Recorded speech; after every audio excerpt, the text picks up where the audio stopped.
અને પાછો જીવન એટલું બોલ્યો કે મારી એક રૂપિયા કોઈ રૂપિયા વાળો ન કહેવાય ને એક દીકરે કોઈ દીકરા જ વાળો ન કહેવાય. જો કદાચ મને બે દીકરાની જોડ કરી દે ને આ બુટિયો બોકડો રહ્યો ને એ હગા હાથે હું આપી દઉં હો. પાછી મારી નારડી એટલું બોલી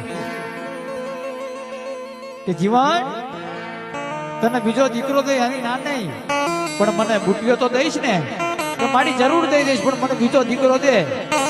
પણ મારી તું દીકરો દે ને તો એની કઈક નિશાની દેજે હો. પણ મારી નારડી કે કદાચ મારા આપેલા દીકરાની નિશાની કેવી હોય? કોઈને ગાલે લાખું હોય, કોઈને મુખ ઉપર તલ હોય, પણ ભલામણા હું નારડી દઉં ને તો એક દીકરાની કાનની જમણી બૂટ વ્યાધેલી હોય ને એકની ડાબી બૂટ વ્યાધેલી હોય તો માજે જગતના સ્વાગની માલિકા મેં મેરડી હતી થતો એ બેણ જાય બેણનો બતાવું મારી ઉગતાના પાણી દેવી મેલડી જવા દેના ઈ દેના